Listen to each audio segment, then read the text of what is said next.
আসসালামু আলাইকুম। আহ, এই শেষ সম্ভাবনাময়ী টেক্সটাইল সেক্টর শেষ আরেকটি শেয়ারের কথা বলবো। সেটি হচ্ছে এনভয় টেক্সট। অর্থাৎ এই প্ল্যাটফর্ম থেকে যে দুটি চারটি সম্ভাবনাময়ী শেয়ারের কথা বলা হয়েছিল, তার আজকে সেটির আজকে শেষ পর্ব।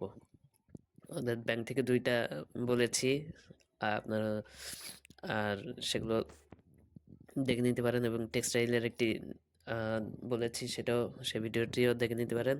আর এটি হচ্ছে আহ, চতুর্থতম শেয়ার, সম্ভাবনাময় শেয়ার, সেটা হচ্ছে এনভাই টেক্সট। টেক্সটাইল খাতের একটি অন্যতম স্বনামধন্য প্রতিষ্ঠান। তাদের কোম্পানি ম্যানেজমেন্ট হিস্ট্রিও ভালো। আহ, গত এক বছরে তাদের শেয়ার প্রাইসের সর্বোচ্চ দর উঠেছিল 63 টাকা 80 পয়সা, এবং সর্বনিম্ন হয়েছিল 36 টাকা।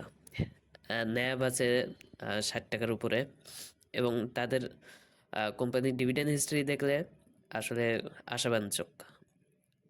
অত্যন্ত সুন্দর ডিভিডেন্ড দিয়ে থাকে।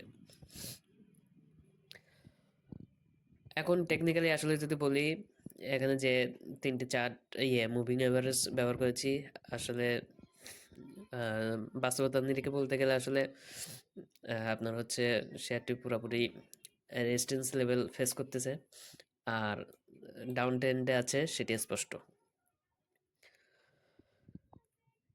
আসলে তাহলে আমি কি জন্য এটি সম্ভাবনাময়ী বলেছি সেটি ব্যাখ্যা করব, এবং চার্টে খোঁজার চেষ্টা করব ইনশাল্লাহ।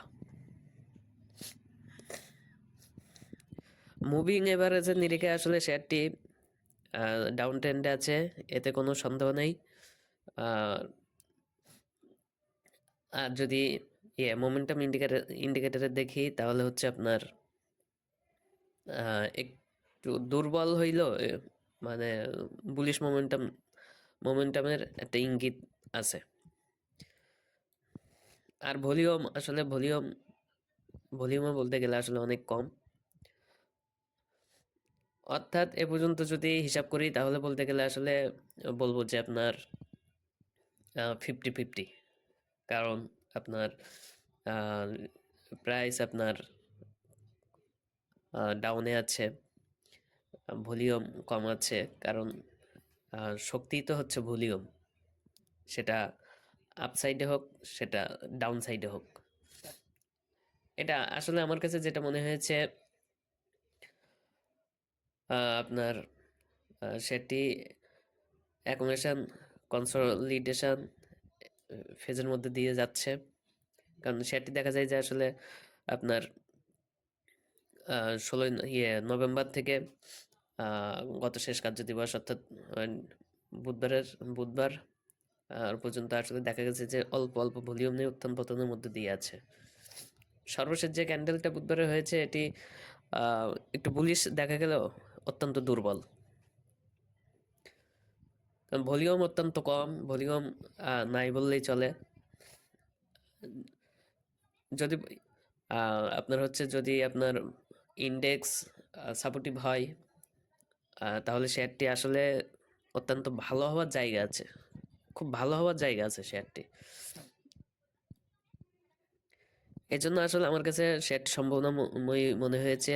আর সেটি মনে হয়েছে এই কারণে, শেয়ারটি যেহেতু একটু একটু করে শক্তি সঞ্চার করে উপরে ওঠার চেষ্টা করতেছে।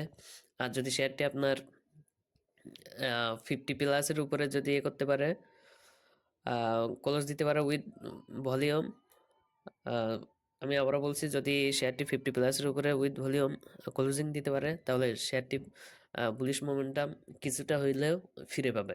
আর যদি 43 টাকার নিচে নেমে যায়, তাহলে হচ্ছে শেয়ারটি তার ডাউন সাইডও কনফার্ম করবে বলে আমার মনে হয়। কিন্তু আমার কাছে যেটা মনে হচ্ছে, আহ, আমি যেটা মনে মনে করতেছি, সেটা হচ্ছে যদি উইথ ভলিউমে 50 টাকা প্লাস হতে পারে, তাহলে ইনশাল্লাহ অনেক ভালো কিছু হবে। আমি মনে করলে তো হবে না, আসলে চার্ট যেটা বলতেছে, আমরা মানে বিগত 1-1.5 মাস যাবৎ শেয়ারটির সাথে যে বাজার করছি, সেটিরই আসলে গল্প বলতেছি।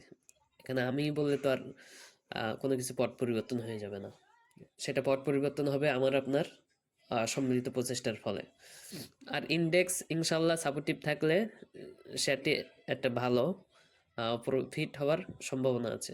এটা কোনো বাই বা সেলের নির্দেশনা না, কারণ আপনারা নিশ্চয় অবগত হয়ে গেছেন যে অর্থের দেশে প্ল্যাটফর্ম কোনো নিশ্চয়তা বিক্রি করে না, বাই সেল বাই সেলের সিগন্যালও দেয় না, শুধুমাত্র সম্ভাবনা এবং ঝুঁকি অ্যাওয়ারনেস নিয়ে আলোচনা করে মাত্র। তো যদি আপনাদের ভিডিওটি উপকারী মনে হয় এবং সাধারণ বিনিয়োগকারী ভাই ও বন্ধুদের জন্য যদি মনে হয় যে উপকারী আসলে, তাহলে আহ, তাহলে ভিডিওটি শেয়ার করতে পারেন, শেয়ার করে অন্য সাধারণ বিনিয়োগকারী ভাই ও বন্ধুদেরকে দেখার সুযোগ করে দিতে পারেন। এবং সাথে সাথে এটিও বলবো যে অর্থদেশ প্ল্যাটফর্মকে যেভাবে সাথে রাখলে পাশে রাখলে সবসময় আপনারা দেখতে পারেন, শুনতে পারেন, সেই ব্যবস্থা করবেন এবং লাইক শেয়ার কমেন্ট করে অবশ্যই আপনার মতামত জানাবেন। ধন্যবাদ। আসসালামু আলাইকুম।